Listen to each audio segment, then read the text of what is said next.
y ahora tenemos un panel de conversación espectacular, María Fernanda del Sol. Así es, porque mucho hemos hablado de los y las profesoras, profesores, la docencia, los recortes, la educación, el futuro de Chile, escuelas protegidas, las aulas, el recreo, pero ¿qué mejor que hablar con un panel de expertos? ¿Qué está pasando en las salas de clase? ¿Cómo está de habitable o no habitable el día a día en los colegios, en los recreos, en las horas de aula? ¿Cómo está también la salida, la entrada? Queremos saber qué está pasando, además en el contexto de los recortes que han hecho en los distintos ministerios, particularmente en educación. ¿Qué piensan ellos de los recortes, por ejemplo, de Junaev o de esta ley o decreto? ¿Cómo se llama? También se me confunde, no es aulas protegidas, es Escuelas protegidas. Se confunde con aulas seguras. Mira, te cuento, el gobierno de Kast ha enfrentado críticas por recortes y cierres de programas en educación contemplados por el ajuste fiscal para el 2027, especialmente por la posible reducción, esto ha hecho polémica en las últimas semanas, del programa de alimentación escolar de la Junaev, beneficio que entrega desayunos y almuerzos a miles de estudiantes vulnerables en todo el país. De todas formas, hace un par de días, Fernando Peña, director nacional de la Junaev, salió al paso del informe del Ministerio de Hacienda que recomendaba hacer estos recortes, indicó que, comillas, los alumnos beneficiarios del PAE seguirán recibiendo su alimentación de forma normal, sin interrupciones. Tenemos un panel espectacular, Fernanda, Toledo, para comentar sobre esto. ¿Los presento yo? Vamos, porque son 3. Dividámonos, po. Uno cada uno. Ya. Ya. No, po, uno tú, uno yo, uno tú. Sí. Ya. Ya. Es que yo soy 2, po. Ya, sí, verdad. ¿Viste? Uno bollito. ¿Viste? Yo más bollito. Estamos con profesor de lenguaje y tecnología de la Escuela Violeta Parra de la Pintana y ganador del Teacher Prize 2025 en la categoría Educación Integral. Nuestro querido, porque ya lo queremos, Nemesio Rodríguez. Un aplauso para él. Salude para que la gente lo reconozca. Bienvenido, Nemesio. Gracias. Un honor y felicitaciones por el premio. Sí. De ahí Se nos vas agradece. a contar ahí de qué se trata. También tenemos a una autoridad que entiende lo que está pasando en educación porque forma a quienes están siendo parte de las aulas, de los colegios, de las escuelas, jefa de carrera de Pedagogía en Educación General Básica de la Universidad de Santiago de Chile, la grandísima USACH. Un aplauso grande para Constanza Herrera esta mañana en Turno en Vivo. Hola a todos, a todas. Gracias por la invitación. Gracias a ti por Qué lindo venir. tus aros de muchas rosa. De rosa. Sí. Y le viene Para darle un regio. poco de primavera a este otoño. Me encanta. Me encanta. Negacionista del invierno, Exacto. otoño, yo estoy igual. Yo estoy igual acá negando. Y por supuesto, segunda vez. Qué increíble en este turno. invitado nuevamente. Segunda vez, ustedes lo vieron seguramente en el especial que hicimos para el 21 de mayo. Profesor, también lo quisimos traer porque tiene algo que decir respecto a la educación, al alumnado. Arturo Prat López, tatara sobrino de Prat, profesor de Educación Física y magíster en Políticas Públicas y académico de la UMCE. Un aplauso para él. Universidad Metropolitana de Ciencias de la Educación. Así es. Muchas gracias por la invitación. Bienvenido, Arturo, otra vez. Ahora vamos a hablar de otras cosas. Vamos a hablar más en serio hoy día. Vamos a hablar. Hoy, si la otra vez también era en serio. Vamos a hablar más en serio. Bueno, así que estamos con un panel de profes acá, expertos, para hablar de lo que contabas tú, Hasta Seba. 15% proyecta el Ministerio de Hacienda que van a hacer los recortes en educación, se van a realizar cientos de programas estatales y yo quiero hacer una pregunta que es bien simple, pero su respuesta es compleja. ¿Cómo está la educación básica y secundaria hoy en día en nuestro país? ¿Quién quiere partir? ¿Cachipún? Constanza, dale tú. Vale. Bueno, la educación está sufriendo harto por estos días. A mí no me gusta mucho ver todo en este panorama negro, pero lo cierto es que cuando uno conversa con los profes, las profes en estos días, ve mucho malestar, mucha preocupación por lo que está pasando en la sala, sobre todo en términos de relaciones al interior del aula. Muchas veces le hemos puesto mucho énfasis a los resultados, ¿no?, de aprendizaje, y que si bien son importantes cuando uno conversa con los profes, hoy día ese no es su tema. Hoy día su tema es cómo abordar las situaciones de violencia, el desgaste en las aulas, y yo creo que se está viviendo con mucha inquietud, con mucha preocupación, y estos recortes de alguna manera vienen a sembrar más inquietud, más preocupación en un escenario que ya está movido y que genera, digamos, esta sensación de no saber muy bien hacia dónde ir o cuál podría ser la salida al camino. Perfecto. Y hablando de los recortes, chicos, Nemesio, ¿qué tan grave pueden ser? Parece evidente la respuesta, pero a quienes estamos afuera y vemos esto por las noticias o cosas así, o la tole tole, pero qué tan grave y qué impacto puede tener, por ejemplo, los recortes de la Junaep y también lo que decía yo en la intro, es la formación. O sea, nosotros siempre decimos ya, los niños son el futuro y todo esto, pero ¿qué impacto puede generar en este futuro los recortes que estaban proponiendo desde el gobierno? Hola, un gusto estar acá presente. También dar la voz de el contexto en el cual yo trabajo. Yo trabajo en la Escuela Municipal Violeta Parra en la comuna de La Pintana, así que puedo dar fe de todos los efectos que puede tener y que está teniendo el tema de los recortes en educación en los diferentes ámbitos. Entender que Junaep no es solamente el PAE, que es el programa de alimentación escolar, sino tiene otros programas asociados como los HPB, que son habilidades para la vida, y que estos programas también vienen a atender necesidades urgentes tanto de los estudiantes, sus familias, como de los docentes, porque hay un programas asociados al bienestar docente que en ellos se desea implementar de mejor forma. Lo que podríamos plantear desde mi experiencia es que uno podría mirar a reformular, a mejorar este tipo de programas, pero no sé si a recortar o a sacar.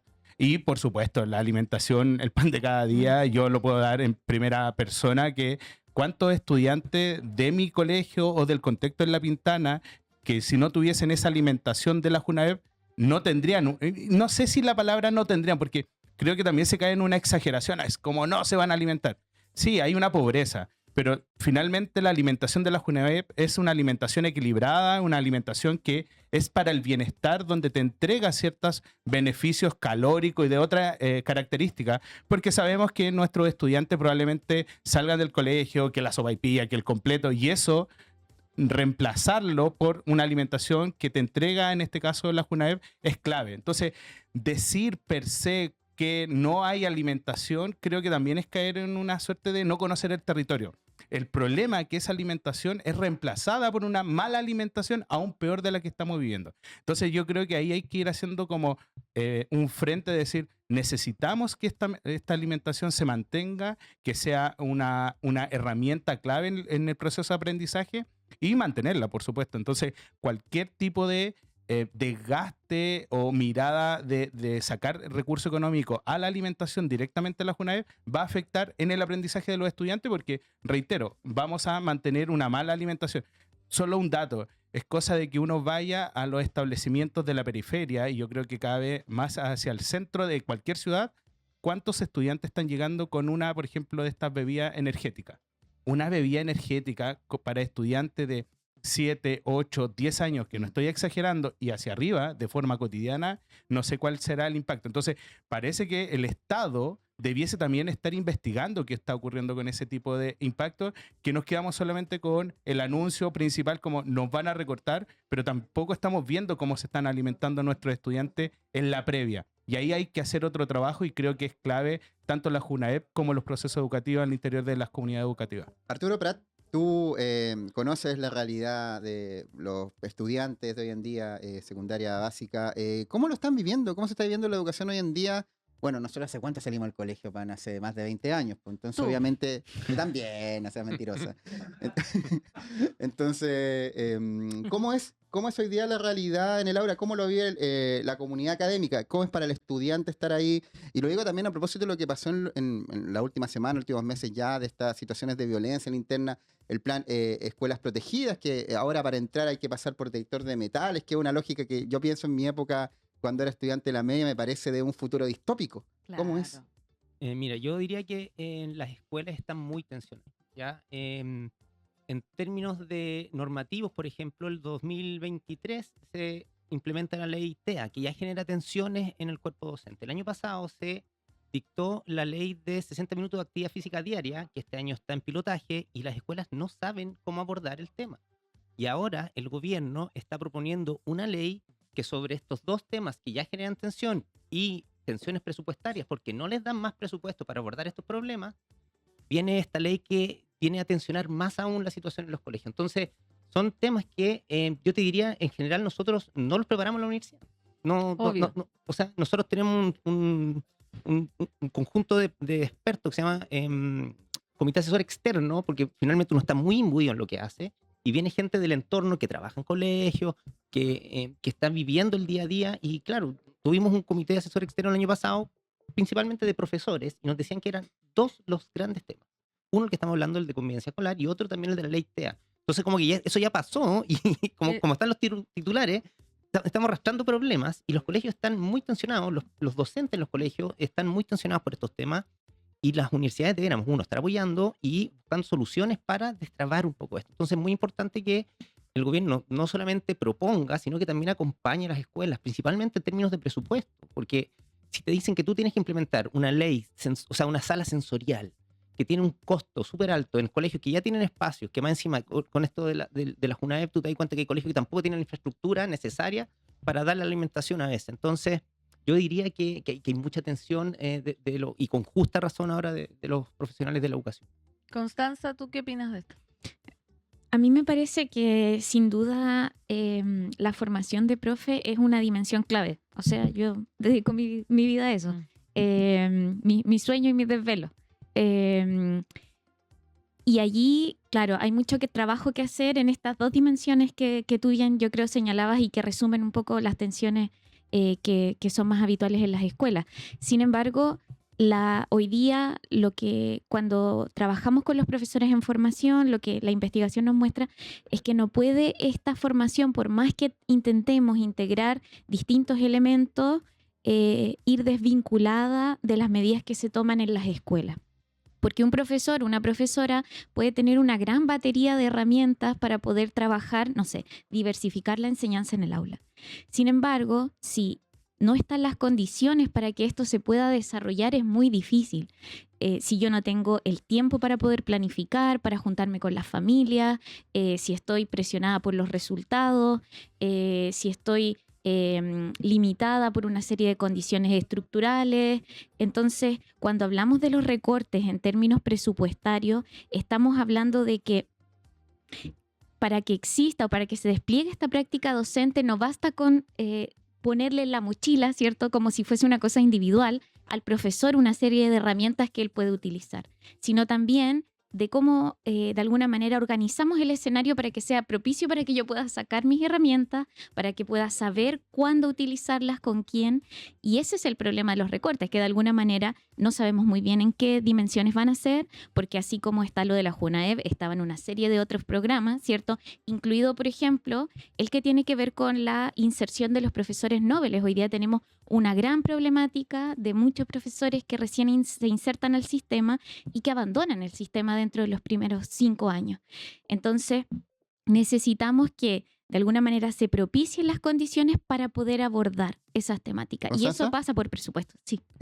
Tú como jefe de carrera de pedagogía en Educación General Básica de la USACH, ¿cómo están abordando como carrera este tema para la formación de profesores? Entendiendo este escenario complejo que comentamos acá con Arturo, con Nemesio, de la nueva realidad de los colegios hoy. Sí. Bueno, quiero aclarar, ¿sí?, que yo dejé el rol de jefatura en marzo, solo para hacer esa clarificación. Perfecto. Sin embargo, sigo trabajando allí con el equipo. Y nosotros estamos, por ejemplo, revisitando qué es lo que se les enseña, ¿no? Mirando cómo podemos mejorar los planes de estudio de la formación, pero no mirarlos desde nosotros sentados ahí solamente inspirados en la naturaleza del campus de la USACH, sino en las conversaciones que tenemos con las escuelas y lo que nos está pasando en las escuelas.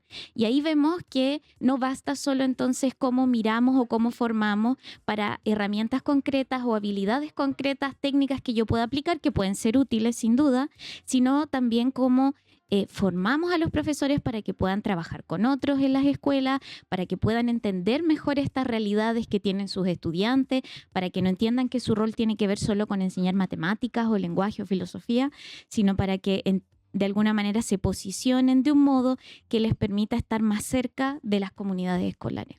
Pero acá los chiquillos no sienten, es una pregunta para que me respondan desde la experiencia, que de alguna manera igual sí o sí van a quedar cortos respecto a algo, porque por ejemplo, este año solamente es como ya, aula segura, como sala segura, hay que revisar mochila. Después esta indicación que menos mal no llegó a ningún puerto, que era como, bueno, ahora hay que denunciar a los estudiantes que están fuera, de los migrantes. Después más encima, o sea, no solo puedo enseñar matemática, preparar a los profesores, pero también llegan alumnos, como decía Arturo, TEA. Entonces se le pide al profesor que sea policía, que sea denunciante, que sea doctor, que sea psicólogo, que además haga los 60 minutos de movimiento, que es un profesor de... Entonces, Y que revise la mochila en la entrada. por eso, sea y que con revise la guardia. mochila, que ni siquiera es como, es decir, tú no sabes a qué te vas a enfrentar cuando abras esa mochila, entonces, ¿quién los prepara? ¿Por qué el gobierno está tan desconectado de la realidad que pasa dentro de la sala de clases? Y, o sea, digo, ¿por qué está tan desconectado? ¿O es un desinterés derechamente y no nos importa la educación? ¿Cómo lo viven ustedes como profesores? Nemesio. Yo solo quiero hacer el primer ejercicio aquí a ustedes y a los que están viéndonos. Cierren los ojos y digan qué institución hoy en día tiene detector de metales para entrar a cualquier lugar público o privado. La cárcel. Imagínate en mi contexto, donde muchos de mis estudiantes, sus familias ya están en la cárcel por lo que hayan cometido. Eso es otro tema. Entonces imagínate decir, oye, pero mi familia está allá, o yo vengo de trabajar en 2 regiones previamente. En mis 17, 18 años que voy a cumplir, he trabajado, no sé, en el Valle del Elqui y en la comuna de Lolol, también comuna rural. En la ruralidad hay detector de metales. Entonces, aquí, ¿por qué hago estos 2 ejercicios? El primero es decir que la política y los políticos encargados de velar por conocer y reconocer el territorio están descontextualizados. Así derechamente. Entonces, el nivel de descontextualización, y creo que la academia, desde sus intentos, sea la USACH, la UMCE u otra, también creo que desconocen ese tipo de relaciones que se están dando. Entonces, creo que hay que, la ciudadanía en general tiene que decir, no, esto no ocurre de forma normal, en primer lugar. Luego yo voy a entrar a mi rol de profe de decir, yo no voy a revisar mochilas. No tengo por qué revisar mochilas. Lo que tengo que hacer son otros procesos de mediación, de convivencia, de buen trato. Un buen trato a todos los que se dedican a decir, es que el buen trato, jóvenes con 15 años, ¿es buen trato revisarles las mochilas? Entonces, cuando tú planteas las paradojas que este tipo de relaciones que se están dando entre el docente, los estudiantes y sus familias, hay una carga valórica que me parece que nadie quiere asumir, que las políticas de convivencia escolar, no solo de este gobierno, sino de los últimos 3, 4 gobiernos, estoy hablando desde que yo inicié mi ejercicio docente, 17, 18 años como les comentaba, no están teniendo impacto. Y aquí les voy a dar 2 respuestas que creo que lo he ido conociendo y además estudiando, tiene que ver. Por ejemplo, cuando ustedes han conversado del CIMSE. ¿Qué es el CIMSE? ¿El CIMSE es solo lenguaje y matemática o vemos también los indicadores de desarrollo social y personal, que son, por así decirlo, una estructura de convivencia? Y todos los paneles de expertos o de diálogo, el foco es lenguaje y matemática, donde tenemos herramientas que podríamos decir, oye, consideremos esta herramienta de un buen trato, de una buena convivencia escolar. Y no dejaríamos de hablar del tema de que voy a poner un detector de metales y lo voy a decir quién está detrás del negocio, porque como en toda guerra, yo escribí una columna hace un tiempo atrás, que ahí está en mi LinkedIn, cuando hay guerra hay un negocio que alguien gana. Cuando tomo medidas tan represivas como un detector de metales o estos bastones también para revisar que están en los aeropuertos, alguien gana. ¿Quién va a hacer la mantención? Los PME, a raíz de los 60 minutos, ustedes saben que los 60 minutos tendrían que estar barajados en términos económicos en el PME. Entonces, hoy en día la carga financiera de los establecimientos están en los planes de mejoramiento educativo que tenemos que tener. A ver, ya aquí tenemos 2 acciones concretas. Los 60 minutos de educación física, el detector de metales, vamos a poner guardia en los colegios más grandes, los colegios retail, que son los subvencionados también, ¿qué van a hacer? Entonces creo que dar respuesta simplista a este tipo de situaciones sin los actores que estamos en las comunidades educativas me parece altamente complejo. Claro, le preguntan a un par de apoderados, probablemente dirán, sí, porque yo me vi o mi hijo se vio amedrentado, y nos hacen estas encuestas diciendo, ¿y usted se siente seguro porque va a tener detector de metales cuando vaya a su hijo? ¿Por qué hacemos esa pregunta en una sociedad civilizada? Si no somos incivilizados, todos llegamos acá de buena forma, No hay usted hace su detector de trabajo, metales acá. no hay ni acá y en muchas partes que uno está. Entonces creo que nos hacen creer que somos incivilizados, nos hacen creer que la violencia es constante, nos hacen creer un sinfín de cosas cuando, reitero, yo vengo de trabajar en el Castillo, en zonas rurales, y en ningún lugar la gente quiere andar peleando ni discutiendo. Habrán tensiones que, eso sí, y ahí sí yo invitaría al mundo académico y las políticas a decir, nos estamos preparando las formaciones jóvenes para ejercer un rol de mediador, un rol de entender la convivencia más allá del acto punitivo o de los reglamentos per se. Entonces creo que hay respuestas que tenemos que dar desde el territorio hacia todos los actores, pero creo que los que están más lejanos en todo esto son los actores políticos que están legislando por algo que no conocen y no comprenden. Arturo Prat.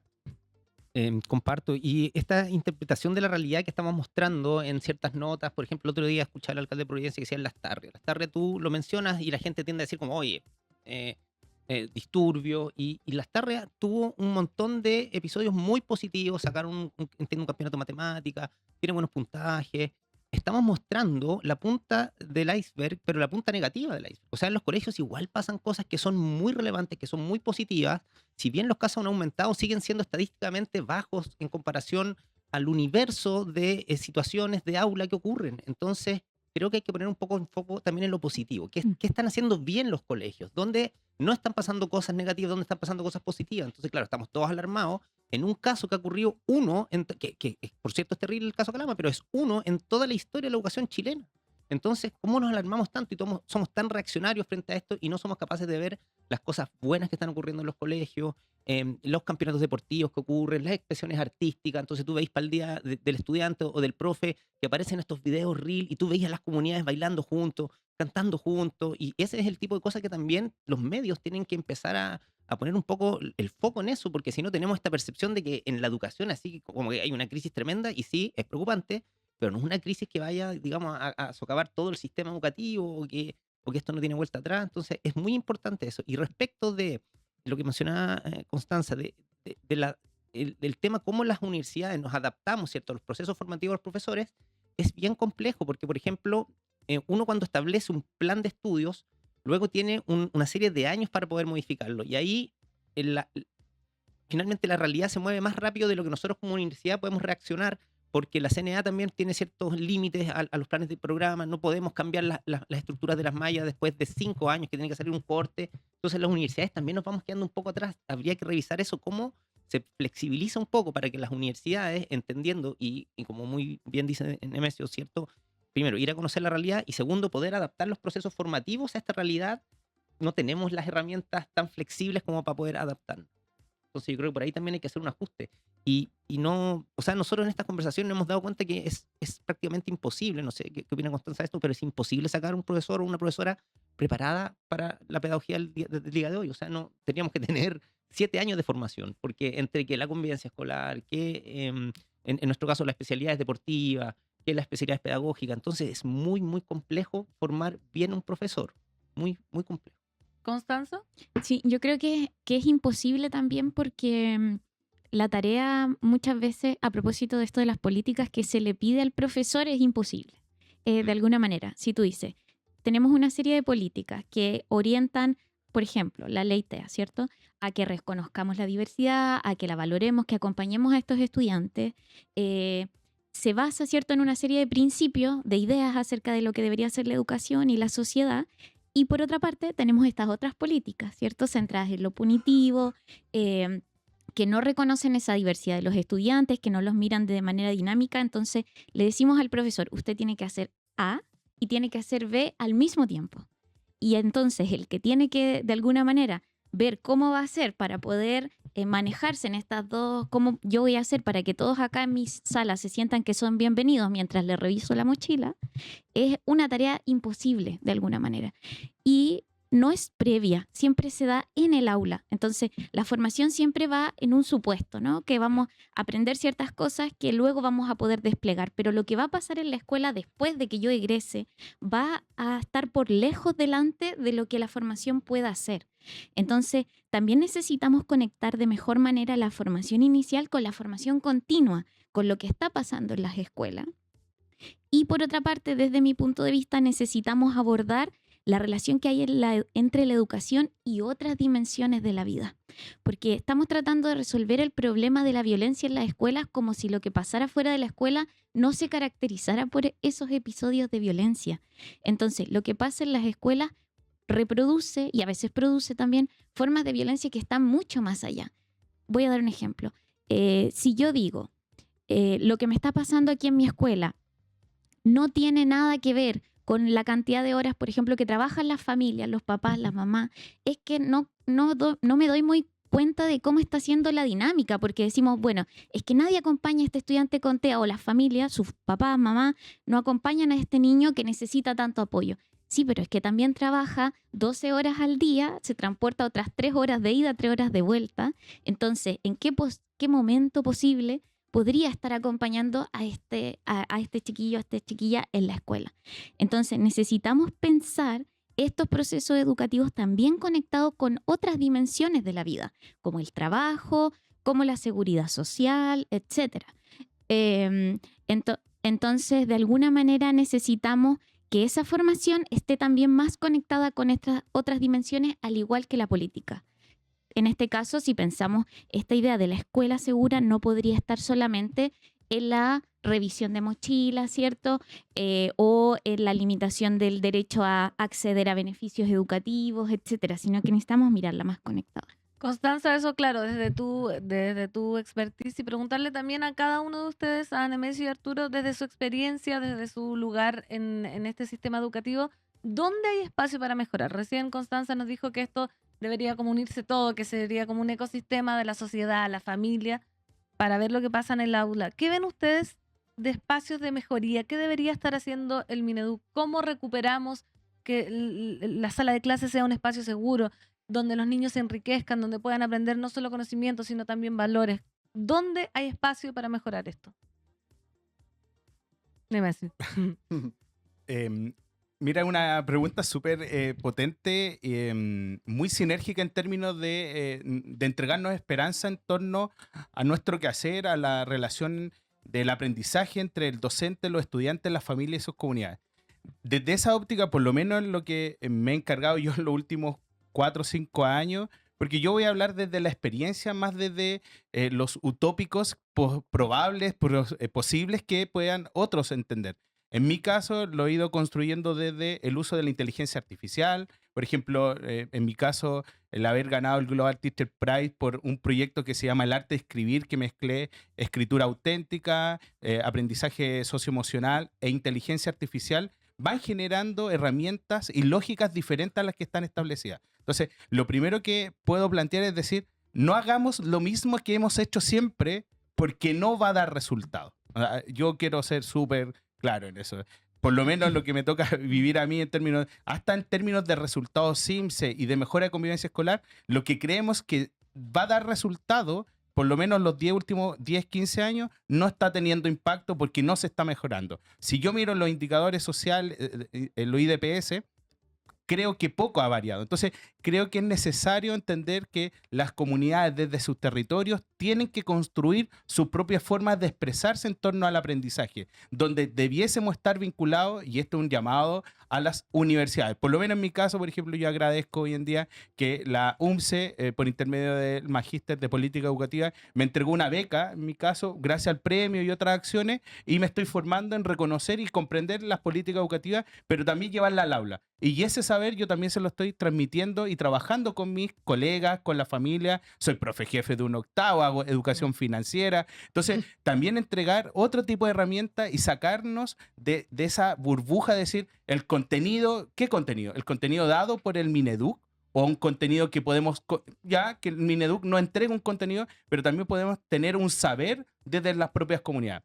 Y eso tiene que haber tiempo, tiene que haber diálogo, tiene que haber propuesta. De hecho, hace poco leía, a raíz del tema de la inteligencia artificial y su tan bullado anuncio del Papa, que después uno va al fondo, y el Papa lo que te está diciendo, humanicemos la IA. Yo digo, no siendo creyente, porque me gusta expresarlo de esa forma, uno dice, bueno, utilicemos la herramienta que tenemos, en este caso, la inteligencia artificial, para mejorar los procesos de gestión, para mejorar los procesos de aprendizaje, entrar al aprendizaje en el estudiante y con los estudiantes, porque muchas prácticas, incluyendo las de convivencia, yo le llamo, son periféricas.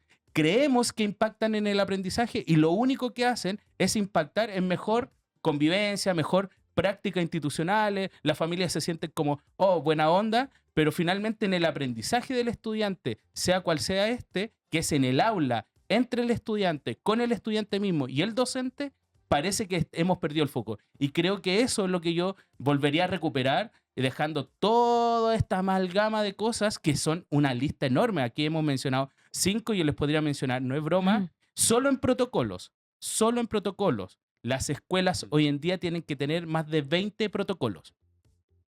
Vuelvo a este tema. ¿Qué otra institución tiene tantos protocolos? Yo haría, por ejemplo, hoy en día, que se viene, le adelanto esto, el protocolo de uso de inteligencia artificial a raíz de la ley de protección de datos, no solamente a menores, sino a la ciudadanía en general, que me parece potente. Pero todavía está escondido, así como, oh.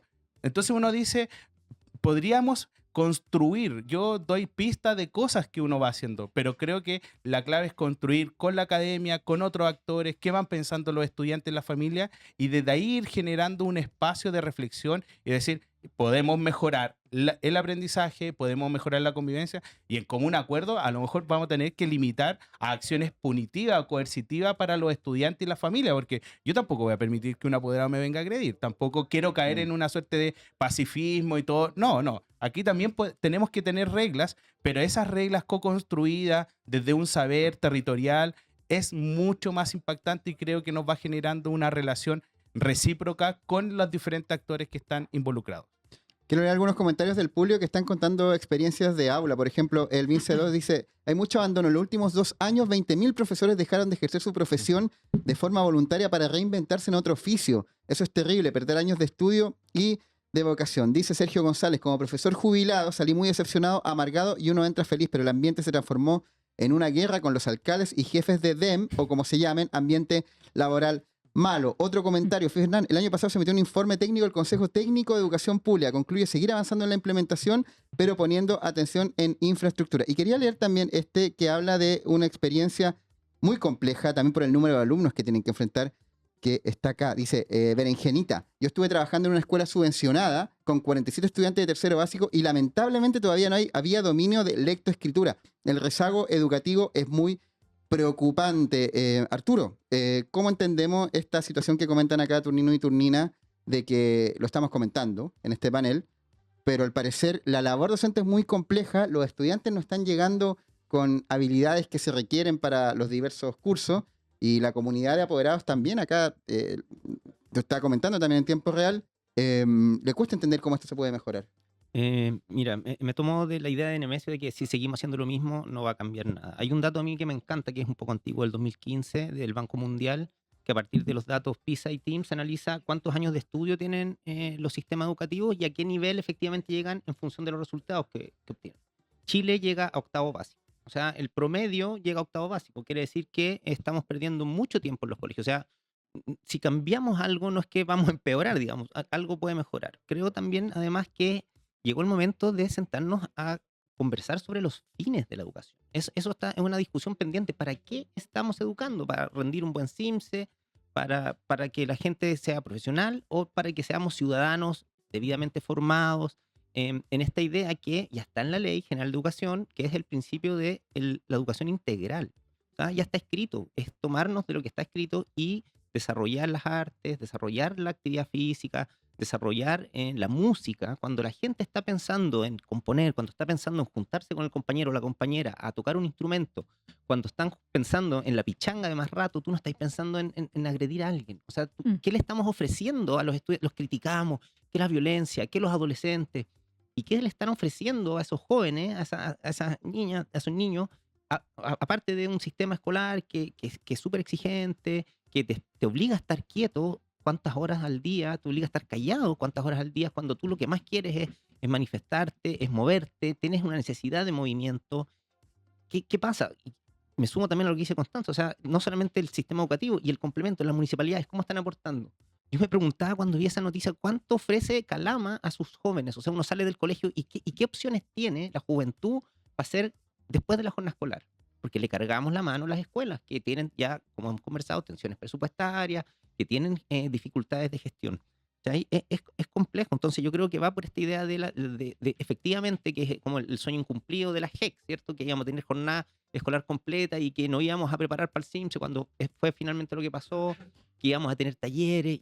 ¿Qué se le está ofreciendo? Y yo lo vi, yo salí hace tiempo del colegio, sino, Ujú. digamos, el 2016 fue el último año que traje en un colegio, pero yo vi la diferencia de llega un profesor de música y transformó el colegio. O sea, perdón las comparaciones, pero había un profesor que ya los niños hasta por ahí con la música, y llega un profesor que genera un acto, una instancia en que se prepararon, y yo vi niñas y niños que eran muy tímidos sacar personalidad, prepararse. O sea, cuando tú le das un sentido a los jóvenes, a los niños y a las niñas, eso los encausa, y finalmente uno va formando ciudadanos, no solamente profesionales que van a trabajar en algún lado. Yo creo que eso es muy importante. ¿Cuáles son los fines de la educación?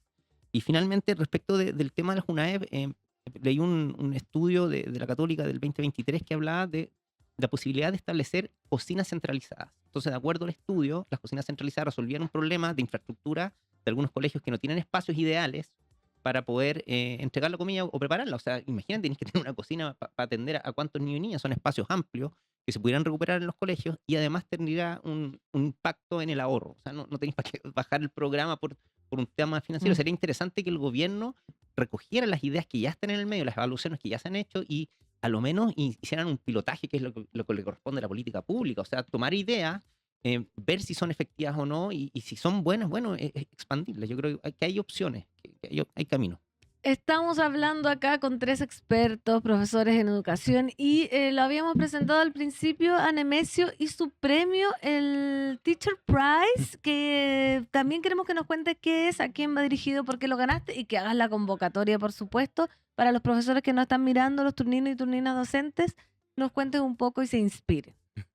Bueno, primero... Felicitarte, ¿ah? Sí, Felicitarte. sí, gracias. Felicidades. Lo reitero, yo creo que es bueno que cada profesor, profesora y educadora se sienta un rockstar. Creo que en los pequeños espacios tenemos que ser protagonistas y sentirnos protagonistas de algo que está en nuestras manos. Eso es lo primero. Y creo que en ese sentido, Elige Educar, cuando promueve por intermedio de Global Teacher Prize Chile este tipo de instancia de que cada educadora, educador, profe, está en el aula, está ejerciendo esa labor que para mí es la más maravillosa, yo amo ser profe, es entregarnos a un servicio que muchas veces no vemos de forma inmediata, pero sí creemos en la transformación del ser humano, creemos en humanizarnos de una forma que no entendamos finalmente y podamos tener bienes comunes. Desde esa óptica, invito a cada educador, educadora, de verdad la educadora en esto son clave. No hemos hablado de la educación inicial en este panel, pero quiero hacerle una mención especial. Perdón. Y invitar a la vez a cada educadora y educador, porque me ha tocado presenciar en una nueva experiencia que tengo hoy en día como asesor territorial pedagógico. Hago aula y hago todo, así que como soy un pupurrí de cosas. Ver cómo hacen esa labor, no sé, en la Santo Tomás, en La Pintana, en el Castillo, y cómo ellas hacen una labor increíble y que debiese mostrarse a Chile y al mundo. Así que primero a ellas, educadora, por favor, motívate. De verdad que tus prácticas impactan de una forma increíble. Lo vi en Joana, que fue la gran ganadora del 2025, por allá en Frutillar. Hoy en día está ejerciendo, así que eso es lo primero. Después, a cada profe de este largo país que tiene mucha experiencia, particularmente en la zona norte, que se motiven para que postulen. De verdad, creo que pueden mostrar experiencias que son increíbles y que pueden marcar la diferencia tanto para nuestros estudiantes como para otros colegas. Así que las 3 categorías son educación inicial, educación integral, que es la cual yo gané, y educación musical. Ahí hay un profe que es increíble el trabajo que hizo entre educación musical y educación inclusiva, que de verdad es maravilloso verlo, conocer su experiencia. Así que ustedes que están ahí, por favor, motívense. Y si hay algún apoderado, estudiante, ustedes que ya egresaron y conocen a algún profe educadora que es bacán, también postúlelo, porque muchas veces creo que no nos creemos tanto el cuento como profe. Entonces yo creo que en ese sentido es necesario que alguien le diga, ¿sabes qué?